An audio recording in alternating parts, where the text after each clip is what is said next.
ओंकार आदि अक्षर है, प्रणव बीजाक्षर है। भगवान तीर्थंकर की दिव्य ध्वनि हमेशा ओंकार में ही खिलती है। इसलिए ओंकार संपूर्ण द्वादशांग जिनवाणी का जनक है। ओंकार रूपी बीज में से ही द्वादशांग जिनवाणी खिलती है और केवल ज्ञान जो कि अनंत है, उस केवल ज्ञान को प्रकट करने वाला अगर कोई शब्द ब्रह्म है तो वह ओंकार है, जो तीर्थंकर परम देव के सर्वांग से खिलता है। दिव्य ध्वनि के रूप में हमें तीर्थंकर भगवान से जो भी मिला है वह ओंकार रूपी बीज महामंत्र के रूप में मिला है। जितने भी 84 लाख मंत्रों की रचना होती है, संपूर्ण मंत्रों में ओंकार प्रथम बीज के रूप में प्रयुक्त किया जाता है। चाहे कोई भी धर्म हो, किसी भी धर्म का अगर आप कोई भी मंत्र पढ़ेंगे तो उसमें ओम सबसे पहले आएगा। जितनी भी गुरुओं की पूजा हो, भगवान की पूजा हो, जिनवाणी की पूजा हो, सब पूजाओं में, पूजा के मंत्रों में सबसे पहले ओम आता है। और ओम को बोलने से, ओम का नाद करने से, ओम का ध्यान करने से हमारे शरीर का रोम रोम पवित्र होता है। नाभि कमल से उठता हुआ ओम, हृदय कमल में से गुजरता हुआ ओम और अपने मन और मस्तिष्क में गूंजता हुआ ओम हमारी पांचों इंद्रियों को, मन को और शरीर के रोम रोम के रोग, बीमारियों, विषय और विकारों को दूर करके तन और मन को पवित्र करने वाला है। और ओंकारमयी शब्द ब्रह्म आत्म ब्रह्म की शक्तियों को जागृत करने वाला है।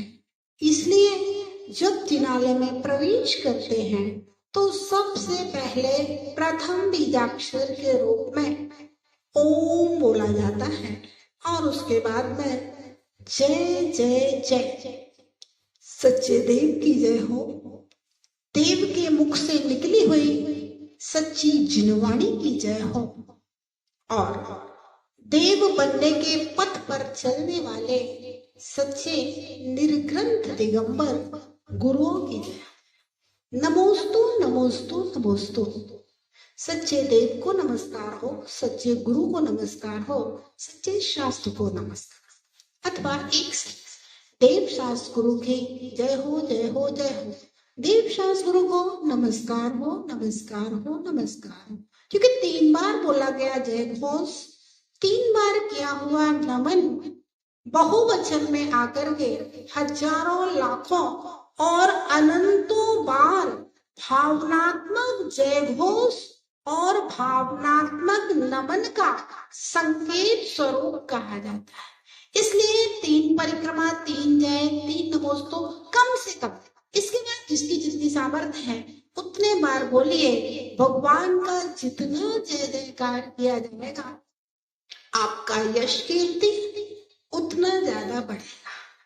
और अगर आप भगवान का जयकार धीरे से बोलते हैं, लोगों को बड़ा कष्ट होता है, कभी कभी लगता है जैसे पैसे लग रहे हो जय बोलने में भी, है ना। जितना धीरे जय बोलोगे आपका यश कीर्ति उतना दबता है, कम कम उठेगा। और जितना जोर से रोम रोम से बोलोगे, प्रसन्नता और हृदय की उदारता और हृदय की अंतरंग भावों से बोलोगे, तो दुनिया हृदय के अंतरंग भावों से आपकी प्रशंसा करेगी, आपका यश। अगर हम तीनों लोगों के नाथ की जय बोलते हैं तो हमारा भी यश तीनों लोगों में फैलता है। आप क्या सोचते हैं? यश वो नहीं है जो लोग आपके मुंह पे तारीफ करें, यश वो है जो लोग आपकी पीठ पीछे तारीफ करें। आपके मुंह पे तो हर व्यक्ति तारीफ करेगा, किसकी ताकत है, भय के कारण भी तारीफ कर सकता है, लोभ और लालच के कारण भी तारीफ कर सकता है। सम्राट के पास कोई जाएगा तो सम्राट की तारीफ तो उसे भय से और लोभ लालच से करना ही होगी। अब किसी संत के पास कोई जाएगा और उसको दो शब्द बोलने के लिए माइक दिया जाएगा तो फिर उसी संत की तारीफ करना ही होगी, उसी की प्रशंसा, उसी का गुणगान करना होगा। ये उसकी मजबूरी है, लोग व्यवहार। लेकिन यश कीर्ति वो होती है घर घर में आके प्रशंसा की चर्चाएं हो, और संत के चले जाने के बाद भी जब लोग उसकी तारीफ करते हैं दूसरे संत के आने पर, वास्तविक इस यश कीर्ति वही होती है। हमें तो मालूम ही नहीं होता है कि हमारा यश कहाँ फैल रहा है और अपयश कहाँ फैल रहा है। रावण नरक में को ये नहीं कि आज भी दशहरे को मेरे पुतले जलाए जा रहे हैं। दुर्योधन और दुशासन नरक गए, उनको नहीं मालूम कि पांडव पुराण में ऐसी कथाएं लिखी गई हैं। धवल सेठ नरक में गया, उसको नहीं मालूम श्रीपाल चरित्र में उसके बारे में क्या क्या लिखा गया है। और वो व्यात्मा जो पार्षद मोक्ष चले गए, उनका भी इस ओर ध्यान नहीं है कि मेरी इतनी मूर्तियां और मेरे इतने मंदिर बनाए जा रहे हैं। कभी पारसनाथ ने किसी से नहीं कहा कि मेरे मंदिर बनाओ। लेकिन वो व्यात्मा यश वो है जो मरने के बाद भी और मोक्ष जाने के बाद भी करोड़ों और अरबों रुपए के जिनके मंदिर बनाए जाते हैं, हजारों लाखों करोड़ों लोग हजारों वर्षों तक उनकी पूजने करते हैं, यश तो वो कहलाता है। आप देखिए, किसी तीर्थंकर ने नहीं कहा सौधर्मेंद्र से कि मेरे पंच कल्याणक कराओ, लेकिन पुण्य गर्भ कल्याणक, जन्म कल्याणक, तप कल्याणक, केवल ज्ञान मोक्ष कल्याणक। सनत चक्रवर्ती तो यहाँ थे, उनके सौंदर्य की चर्चा सौधर्म स्वर्ग में हो रही थी। पृथ्वी पर अगर कोई बहुत सुंदर है तो वह सनत चक्रवर्ती है। और एक दिन परीक्षा के लिए आ जाता है, देखता जैसी चर्चा हो रही थी उससे ज्यादा सौंदर्य है, और बताता है कहां से आए हैं, तो बोले मैं स्वर्ग लोक से आया। सौधर्म इंद्र सुधर्मा सभा में आपकी सौंदर्य की चर्चा कर रहे हैं। वास्तव में क्या रूप है, देखते देखते आंखें नहीं अगाती।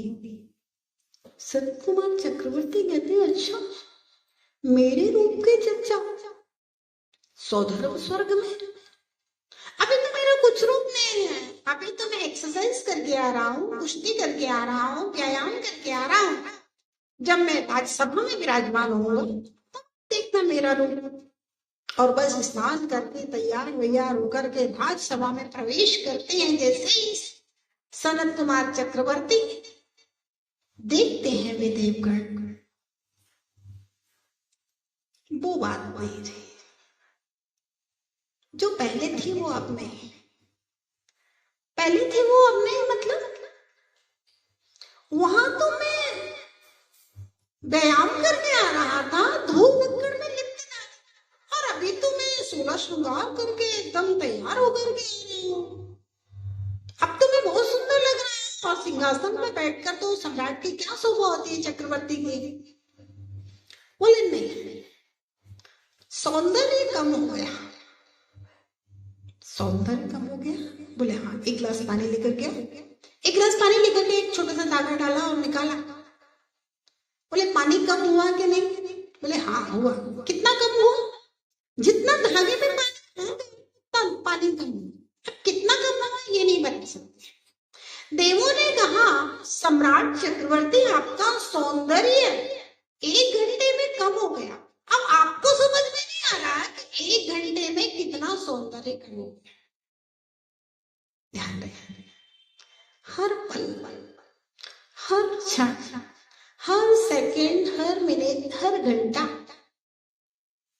आयु कर्म क्षय हो रहा है, क्षीण हो रहा है, मौत नजदीक आ रही है और हमारा यौवन ढल रहा है, लेकिन हमारे समझ में नहीं आ रहा। चक्रवर्ती का इतना यश कि उसके सौंदर्य की चर्चा सौधर्म सभा में हो रही है, और जब चक्रवर्ती सनत कुमार खुद चाहते हैं बहुत सुंदर है, सुंदर, तो देवता कहते अब तो सौंदर्य कम हो गया। आपके चाहने से आपका जयघोष नहीं होगा, आपके चाहने से आपका यश कीर्ति नहीं होगा। आप अपना जय जयकार बनाइए, कराइए, आप अपने बैनर और पोस्टर और अपनी फोटो लगा लिए, कुछ फर्क पड़ने वाला नहीं।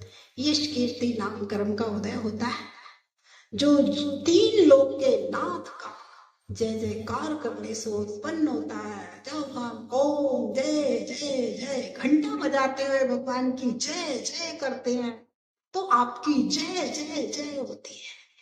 जब हम तीर्थंकर को नमोस्तु नमोस्तु नमोस्तु बोलते हैं तो सारी दुनिया आपके चरणों में छुप जाएगी, आपके चरण स्पर्श करेगी। जितना भगवान का जयकार करेंगे आपका जयकार होगा, भगवान का गुणगान करेंगे आपका गुणगान होगा, भगवान को प्रणाम करेंगे पूरी दुनिया आपको प्रणाम करेगी। तो भगवान ओंकार ध्वनि के साथ साथ देव शास्त्र गुरु का जयकार और नमन के साथ जिनेंद्र भगवान के जिनालय में प्रवेश करें। जय बोले महावीर भगवान की जय।